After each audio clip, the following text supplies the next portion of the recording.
সাকিব আল হাসান আমাদের একজন নামি দামি ক্রিকেটার, যার জন্য আমরা গর্ববোধ করি।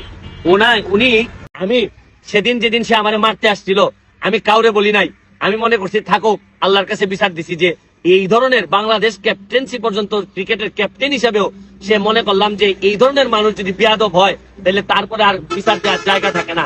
আজকে আমার মনে হয়েছে দুই এক কথা বলা দরকার। তাকে যারা ফলো করেন, তার যারা ফ্যান, তাদেরকে একটা অনুরোধ করব, তাদেরকে বলেন যে দিনে 8-10 ঘন্টা ক্রিকেটের পিছনে সময় দিয়ে ভালো ক্রিকেটার হওয়ার সাথে 1 ঘন্টা সময় দিক, যে ভালো মানুষ হোক। মানুষ না হইলে এই ধরনের মানুষের বাংলাদেশে প্রয়োজন পড়ে না। সাকিব আল হাসান আমাদের একজন নামি দামি ক্রিকেটার, যার জন্য আমরা গর্ববোধ করি। উনি একটা স্বর্ণের দোকান উদ্বোধন করার জন্য চলে গেছেন দুবাইতে। তো আমরা যে কোনো সেলিব্রিটি যারাই আসে না কেন, তাদেরকে কেউ দাওয়াত দিলে যাইতেই পারে। আমি সাকিব আল হাসানের কোনো দোষ এই পর্যন্ত দেখি না। কিন্তু যখন আমি জানতে পারলাম যে ডিবির পক্ষ থেকে, ডিটেকটিভ ব্রাঞ্চ বা পুলিশের পক্ষ থেকে সাকিব আল হাসানকে জানানো হয়েছিল যে আপনি যার দোকান উদ্বোধন করতে যাচ্ছেন সে একটা পুলিশ ইন্সপেক্টরের হত্যা মামলার আসামি এবং সে পলাতক অবস্থায় আছে, ইন্টারপোলের সাহায্যে আমরা তার ধরে নিয়ে আসার চেষ্টা করতেছি, আপনি তার দোকান উদ্বোধন করতে যাচ্ছেন, তারপরও সাকিব আল হাসান শুনেন নাই।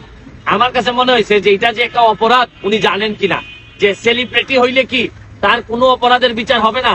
আপনাদেরকে একটা জিনিস বলতে চাই, সাকিব আল হাসানের যারা ফলোয়ার আছেন তাদের প্রতি বা তার ফ্যান যারা আছেন তাদের প্রতি সম্মান রেখে একটা কথা বলতে চাই যে সাকিব আল হাসানকে আপনারা জানেন যে কিছুদিন আগে আমি একটা ভিডিও করে তারা অনুরোধ করছিলাম যে জুয়ার সাথে যেন সে সম্পৃক্ত না হয়।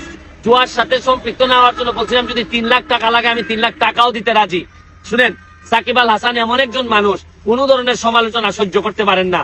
কিছুদিন আগে তার সাথে আমার দেখা হয়েছিল, আমি দেখি নাই, সে হঠাৎ করে আমাকে সোনারগাঁ হোটেলে বাংলাদেশ এবং ভারতের মধ্যে যে ক্রিকেট ম্যাচ ছিল ওই সময় আমারে দেখেই সে পুলিশ এবং বিসিবির কর্মকর্তাদের সামনেই আমাকে মারতে আসছিল এবং আমেরিকান কিছু লোকজন এখানে ছিল যাদের সাথে দেখা করতে আমি গেছিলাম, তাদের সামনে সে সবাইকে ইগনোর করে আমারে মারতে আসছিল। আমি কিছু বলি নাই, পুলিশরা এসে আমারে বললো যে বাদ দেন ভাই, সে সেলিব্রিটি, তার কথা বললে লাভ নাই। এবং আমিও মনে করছিলাম যে এক সেলিব্রিটি মানুষ, তার যদি কিছু অপরাধ করে আমি যদি মাইরও খাই আপনাদের কার কাছে বিচার দিব, তারপরও কোনো কথা আমি বলি নাই। কিন্তু আজকে আমার কাছে মনে হয়েছে জুয়া থেকে শুরু করে আজকে তার এই দুবাইতে উদ্বোধন করা পর্যন্ত আমার কাছে মনে হয়েছে যে বিদ্যান যদি আপনার খারাপ মানুষ হয় তাহলে পরিত্যাজ্য। সে যত কোয়ালিফাইড লোকই হোক, সে যদি মানুষ হিসাবে যদি ভালো না হয় তাইলে তার ফ্যান আর হওয়ার সুযোগ নাই। আমি আপনাদেরকে একটা জিনিস বলতে চাই, শুনেন, যদি সাধারণ মানুষ যেভাবে বিচারের মুখোমুখি হয়, সাকিব আল হাসানের মতো মানুষকে যদি তারা যদি এই বাংলাদেশের মানুষকে শুধু টাকার জন্য যদি এই ধরনের মেসেজ দেয়, তাইলে কিন্তু বাংলাদেশে আপনি কোনোদিন সোনার বাংলা বানাইতে পারবেন না। কারণ ভালো ফুটবল খেলে, ভালো ক্রিকেট খেলে একটা মানুষ যদি দেশ বিক্রি করে দিত চিন্তা না করে, এই ধরনের জিনিস যদি সে করতে পারে তাহলে তারে দিয়ে এই দেশের ভালো কিছু হইতে পারে না।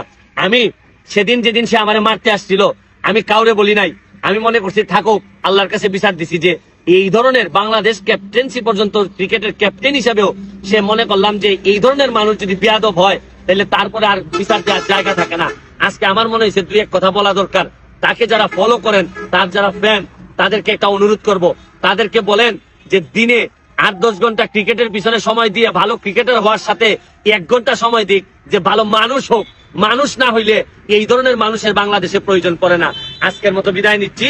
আমি দাবি জানাবো সরকারকে, তাকে ঠিক করেন, তাকে মানুষ বানান, আর নাইলে সে এই ধরনের কাজ করতেই থাকবে। বিদায় নিচ্ছি, ভালো থাকুন, সুস্থ থাকুন।